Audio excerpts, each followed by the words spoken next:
Hello and welcome to episode 1 of a show that doesn't have a name, where I play mobile games and tell you what I think about them. Catchy title, right?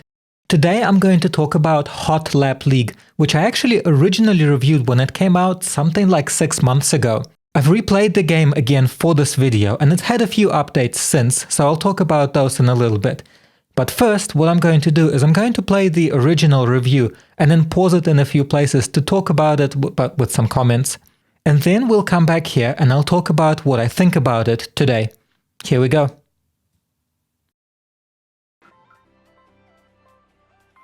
Hot Lap League is not quite a racing game.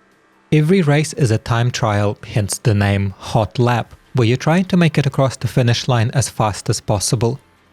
You do race along a ghost car, but that's only there for motivation, because your opponent is very much the track itself. I've raced and replayed every track multiple times, and it always delivers something different. The very first time, it's all about working through all the twists, turns, jumps and loops just to make it across the finish line. Then, technique comes in, and it's things like, oh, if I start the power slide a little earlier, I can go around both turns in one drift. Or you can go through this section without touching the steering at all. And after you've mastered that, that's when the need for speed takes over. At this point I was replaying and restarting tracks over and over in an attempt to shave off just 0.1 of a second. And because of this structure, Hot Lap League sometimes feels like 3 games in one, where you can choose how far down the rabbit hole you go. At first, it feels almost like a puzzle game while you're working out how to get to the end without crashing or flying off the track. Then it evolves into route optimization as you learn the track and start to anticipate the turns and drifts and try and set the gold medal times. And then it becomes a speedrunner's dream. Because see, the gold medal was just the beginning. After that you're going up against the world records, and man, some of those people are crazy fast. So that's actually one of the things that they've changed in the new updates. There is now a platinum medal, I think, which actually comes from the fastest times set by other people, and they scaled it back a little bit, but there's now just an extra level of challenge that wasn't there before.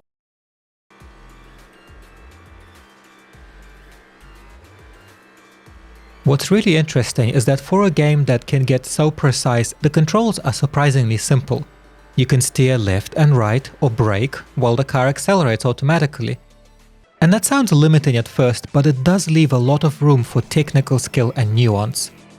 Tight turns slow you down, but if you tap the brake, you enter a power slide, which lets you drift around corners quickly without losing much speed. Choosing when to enter a turn or to start a power slide make a huge difference to your speed and the overall lap time. In fact, learning how your car reacts to the smallest of inputs is the entire core of the game. Personally, I think that adding acceleration into the mix would overcomplicate things and only take away from the experience. So right there, another update, they've actually added different controls, I think to coincide with the release on Steam and maybe Switch, but there is a different control scheme and you can use a controller now, which actually lets you control the acceleration separately. And I'm actually quite happy to say that I think I was right. I much prefer the simplified control system because it just feels better that way.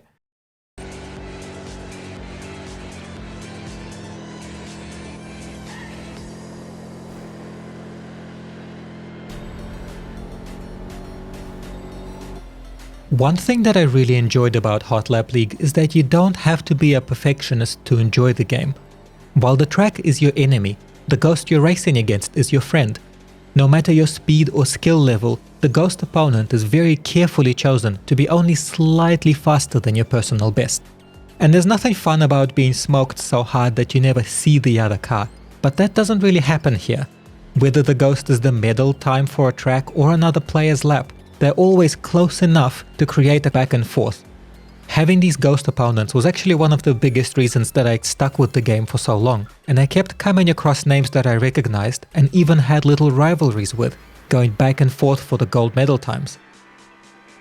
I also highly recommend that you turn on the racing lines and the power slide indicators in the settings, which you can see in the video.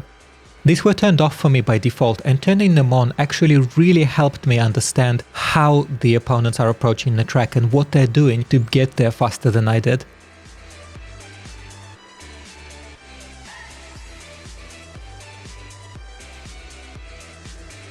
I'm usually quite cautious around live service games with social aspects because I don't really play single player games to be social. Fortunately, Hot Lap League has implemented the ghosts in a way that actually enhances the game, but the downside of that results in the thing that I like the least: you can't play the game offline. Lap times are uploaded and verified immediately, and other players' ghosts are downloaded constantly. And to be fair, it's really fast when it does work, but if at any point you can't access the internet, you can't really play the game. The other aspect of this is that Hot Lap League is a live service game that's still in its early stages. In the menu where you're choosing your areas and the tracks, there's a coming soon banner which promises more cars, more tracks and so on, but at the time of this review there are only 2 areas and 80 tracks between them. Now there are 150 tracks in the game, but the other 70 are reserved for the multiplayer component, where every day everybody plays on the same track at the same time. If that coming soon banner is true and they keep adding areas and tracks and so on, then the game is only going to increase in value as the time goes on. So what's interesting is that in the 6 months or however long it's been since I reviewed this, the coming soon banner has actually been completely removed and there's no trace of it. So take that as you will. Maybe there will be more tracks, but maybe that's not a priority anymore while the game is being released on other platforms.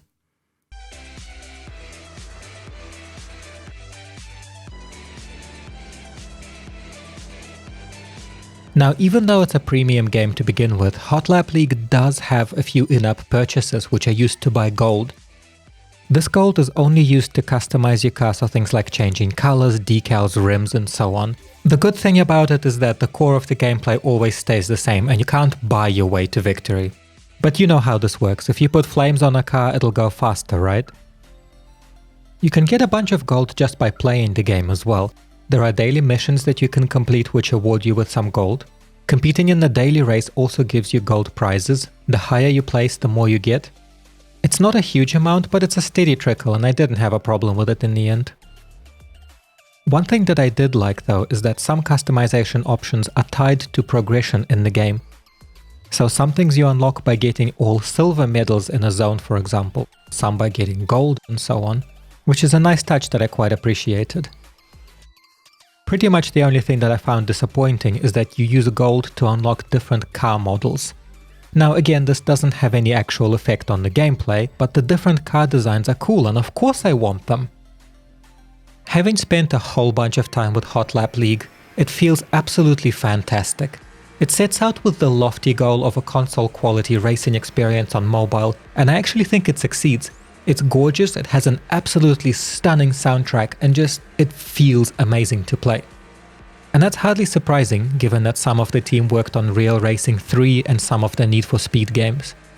Every track is just the right bite-sized length to fall into the one more try rabbit hole.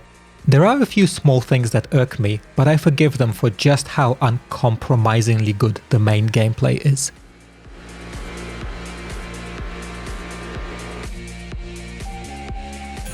So that was my original review, which I posted about 6 months ago, pretty close to the game's original release. I've gone back to play the game again recently, and for the most part, my thoughts are actually pretty much the same. The game is still good, it's just as good as it was before. Now, a few things have changed, which I have mentioned in the review, and the first one was it now supports 60 and 120 frames per second, which is for the devices that support that, and they've added a few different options to control the game as well. Now, the original was quite simple. You have left and right, and you can brake or power slide. You can now play with a controller, which is great, and you can also control the acceleration directly, which I'm not a fan of. I feel like the original controls were simple and great, and that's all you needed to have a great experience. And the other thing they've changed is they've added events, which are once a week, I think, where you can play and earn even more gold than before. Now, I'm not a fan of the gold being there in the first place, but at least you get a decent amount of it. And that's what I thought about Hot Lap League. I really liked it back when I originally reviewed it 6 months ago, and spoiler alert, the game is still great. The game is quite clearly inspired by Trackmania, but I've never played that, so I can't comment on it. But what is there is fantastic, and I hope that this video was enough to help you decide if you want to check out the game for yourself. I'll have the links for it down in the description somewhere, but most importantly, thank you for joining me today, because this is a highly experimental series that I don't know what I'm doing with yet. And this is episode 1, which I'm sure is going to be a little bit rough, but will get better as time goes on, hopefully. So join me next time in episode 2, where I'm going to review, I think, a platforming game. Ta-ta!